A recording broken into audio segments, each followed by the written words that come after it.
I really do appreciate the way that you're approaching introducing new mechanics. As much as there is value in having certain things be textual and just here's what you do. Like if it's a button to press, like hey, here's how you attack, here's how you dodge, things like that. Like that makes sense to be just tell the player how to do it. Like there's no other clear way to really indicate that. But I really like when a game slowly introduces mechanics in a way that just feels natural in the world. Like one thing I think of is there's this metroidvania action game called Ender Lilies, where between each of the bosses, the enemies in the stage have like a miniature version of one of the boss's abilities. So by the time you get to the boss, you've experienced basically all of the abilities they're going to have, except for like one big new ability they have. So you already have like a general idea of how to deal with it without even getting to that bit altogether.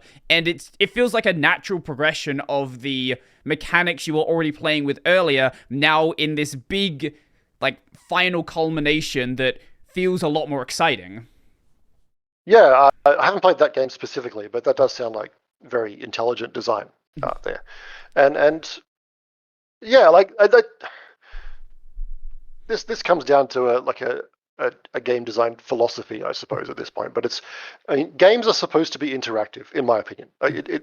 They are supposed to be about playing with systems and learning how those systems work. And if I have to pop up a text box, or I'm playing a game and a text box pops up to tell me how something works, I just usually just like glance over it really quickly and close it, and then I'll start playing and go, what did that say? That might have been important.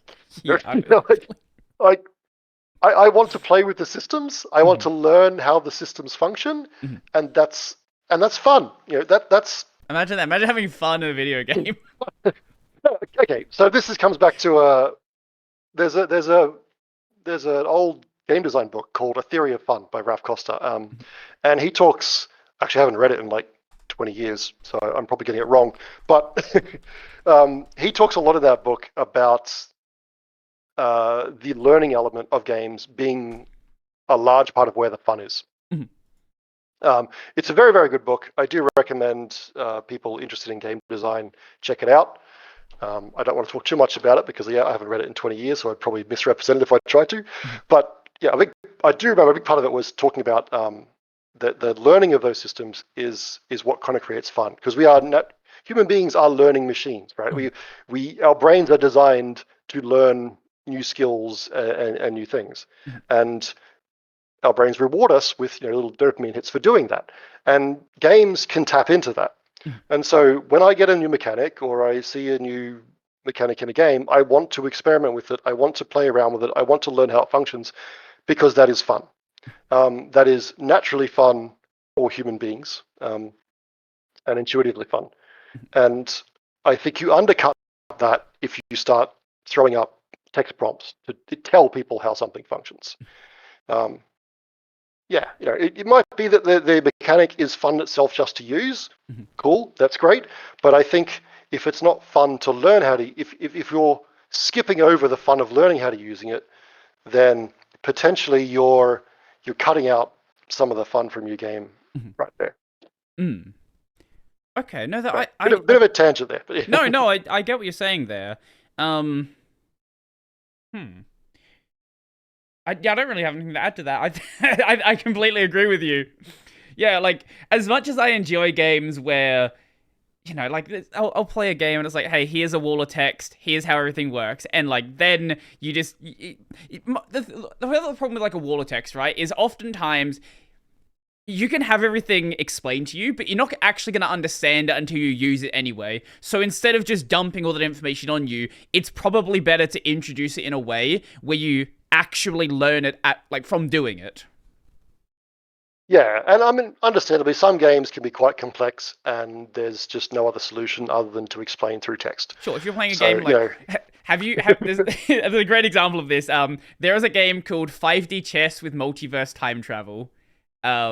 It's chess, but you can, you play moves across a timeline, so moves can affect things that happened in the past, and then there's also different, dimensions where the game's happening at the same time, so your move can like affect things at different points in time across different like dimensions where the game's happening, and there's no sensible way to introduce this just through the mechanics. Like, it's just complicated. It sounds horrible.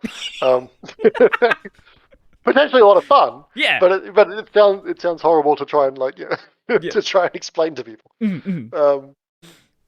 Yeah, I don't know. I have to check that out. That sounds interesting. I think it's like $5 on Steam.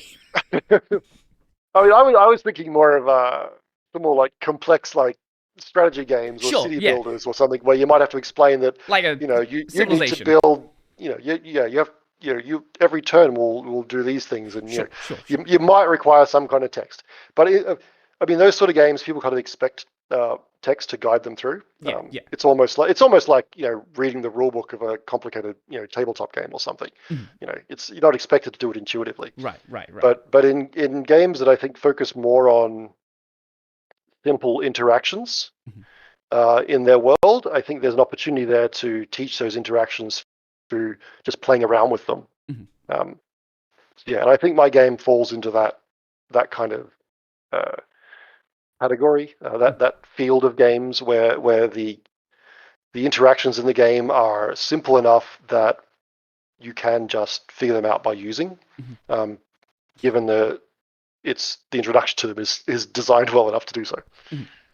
Well, regarding introduction, how do you ensure that people are clear on what is a object that has a mechanic attached to it, as opposed to just being part of the environment, but then also still having a way to hide secrets in the world that might not be instantly evident? Yeah, that is and has been a challenge. The way I'm mostly approaching it is the most interactable objects in my game are glow with orange light. So if you look at the screenshots, it's this kind of like glowy sci-fi environment. There's a lot of glowy lights all over the place. Most of the static environment lights are just this greeny blue color, and that's just your general background. Anything that's orange usually represents something interactable. This is this I don't want to get too much into like the yellow paint controversy that people would go on about, but it is effectively that, right? It's like, I mean, at least in the aesthetic of my game, it works, right? It's a weird alien environment where everything glows with different lights. I can perfectly perfectly fine to say the ones that glow orange or yellow, that's the one you can interact with, and it makes sense. It's fine. No one's going to complain about it. But it is effectively that. For anyone who might be unaware of what he means by yellow paint there, so a lot of, especially a lot of AAA games, the way they'll indicate something is climbable, something is grabbable, is no context for it being there at all. It's just randomly painted yellow. So there'll be like a ledge, yellow paint, and you're in like the middle of a forest that no one's been to in 1,000 years, and there's just yellow paint there for no reason.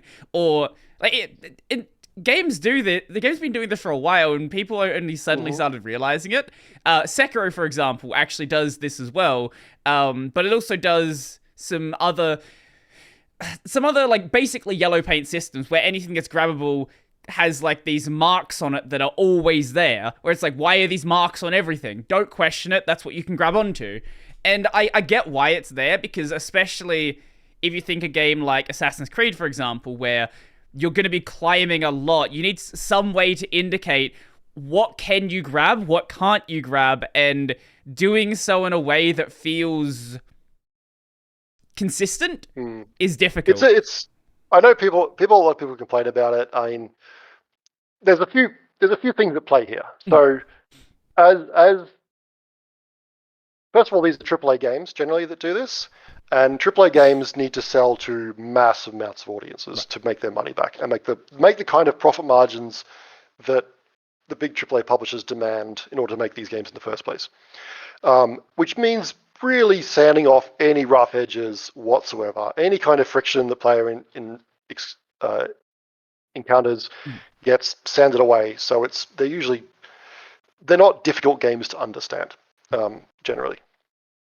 and that's where a lot of it comes from. It's also where you get like, helper companions that explain a puzzle to you if you take more than 5 seconds to figure it out. It's like, thanks, buddy. I was going to try and figure that out, but you just Hey, have told you me what is the considered answer. hitting it with a hammer? Exactly, yeah. And that's where that stuff comes from, because someone got stuck and didn't realize they could hit it with a hammer, and is like, we can't have players getting stuck there. Have the character say hit it with a hammer, and it's disappointing, but that's why. It's like they're trying to make it as broad appeal as possible. They don't want anyone getting stuck anywhere. They want everyone to know you can smash those barrels. That's why there's yellow paint all over them. They want everyone to know you can climb that wall. That's why there's yellow paint there.